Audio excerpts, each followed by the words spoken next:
Pertama,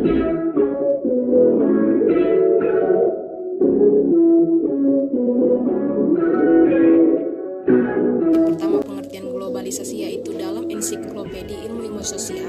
Globalisasi merupakan proses lanjutan dari perkembangan perekonomian dunia.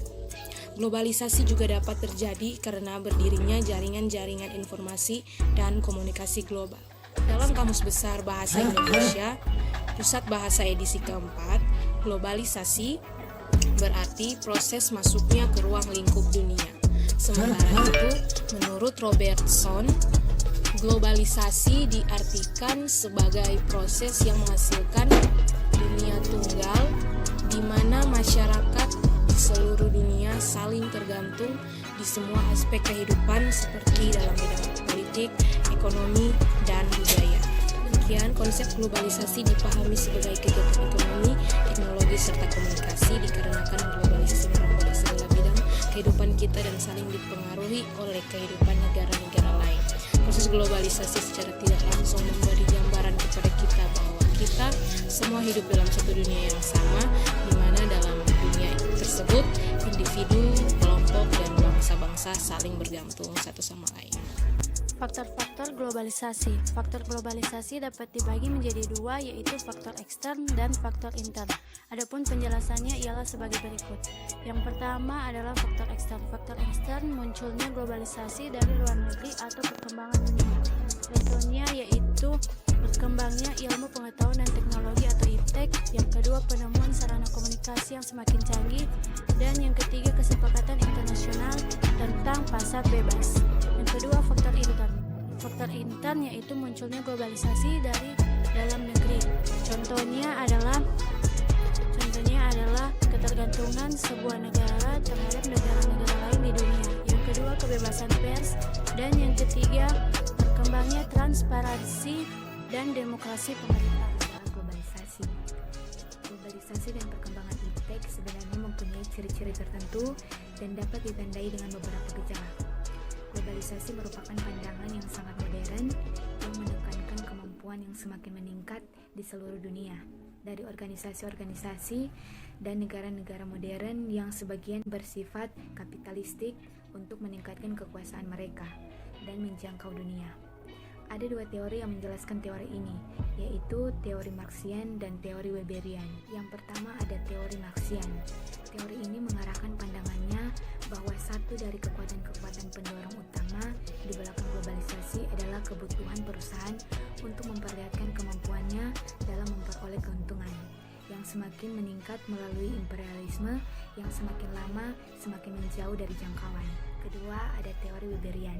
Teori ini menekankan ketersediaan yang semakin bertambah dari struktur-struktur yang dirasionalisasi dan kontrol mereka yang semakin meningkat atas orang-orang di seluruh dunia, khususnya dalam bidang konsumsi. Teori Weberian dapat kita lihat pada beberapa fenomena globalisasi berikut ini. Yang pertama, globalisasi versus lokalisasi. Dalam aspek budaya, globalisasi dapat dilihat sebagai sebuah ekspansi dari kebiasaan-kebiasaan umum. Sedangkan lokalisasi meliputi interaksi dari banyak budaya lokal dan global untuk menciptakan sebuah jenis karya tiruan atau sebuah campuran yang menimbulkan sebuah homogenitas yang sering dihubungkan dengan imperialisme budaya untuk menempatkannya dalam cara lain. Yang kedua ada kapitalisme. Kapitalisme merupakan sebuah kekuatan besar yang muncul beriringan dengan globalisasi. Perusahaan-perusahaan kapitalis yang sangat kuat akan selalu berupaya untuk memperluas ekspansi pasar agar tidak gulung tikar.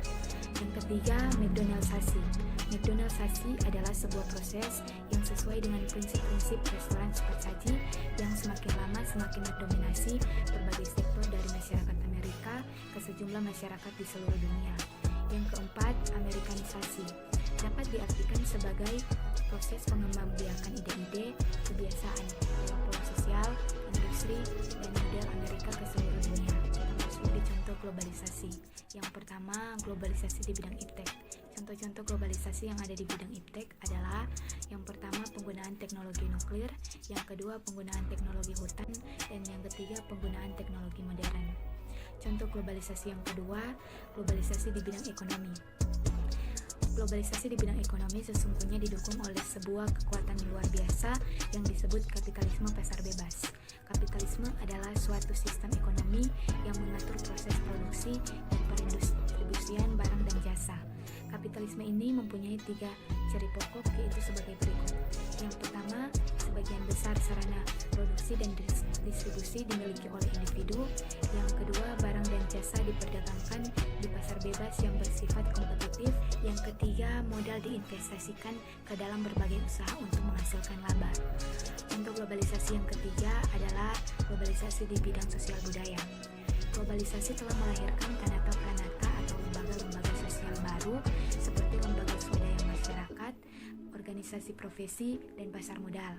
Selain itu, globalisasi di bidang budaya menimbulkan terjadinya pertukaran budaya dan ilmu pendidikan secara sehat. Yang keempat, contoh globalisasi di bidang politik.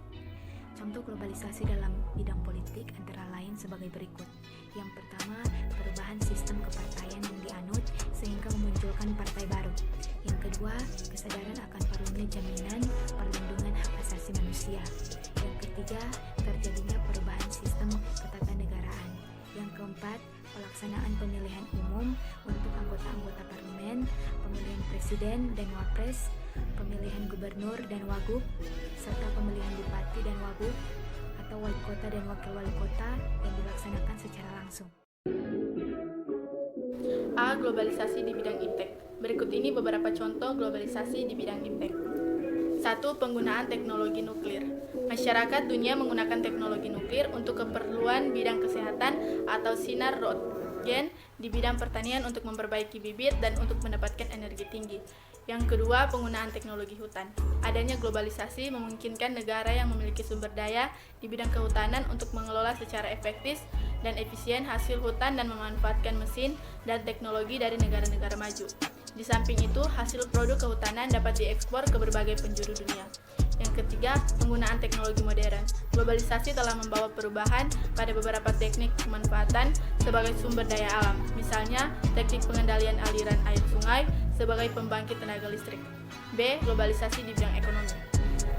Globalisasi di bidang ekonomi sesungguhnya didukung oleh sebuah kekuatan luar biasa yang disebut kapitalisme pasar bebas. Kapitalisme pasar bebas adalah suatu sistem ekonomi yang mengatur proses produksi dari pendistribusian barang dan jasa. Kapitalisme ini mempunyai 3 ciri pokok, yaitu sebagai berikut. Yang pertama, sebagian besar sarana produksi dan distribusi dimiliki oleh individu. Yang kedua, barang dan jasa diperdagangkan di pasar bebas yang bersifat kompetitif. Yang ketiga, modal diinvestasikan ke dalam berbagai usaha untuk menghasilkan laba. Dalam perkembangannya, sistem kapitalisme ini berkembang tidak sehat karena timbulnya persaingan tidak sehat dan mengembalikan moral dan etika.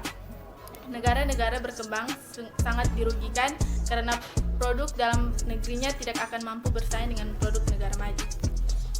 Namun globalisasi dalam bidang ekonomi juga mempunyai dampak yang baik karena orang akan secara mudah memperoleh barang yang dibutuhkan, membuka lapangan pekerjaan bagi yang memiliki keterampilan, mempermudah proses pembangunan ekonomi, dan mendorong pertumbuhan ekonomi nasional.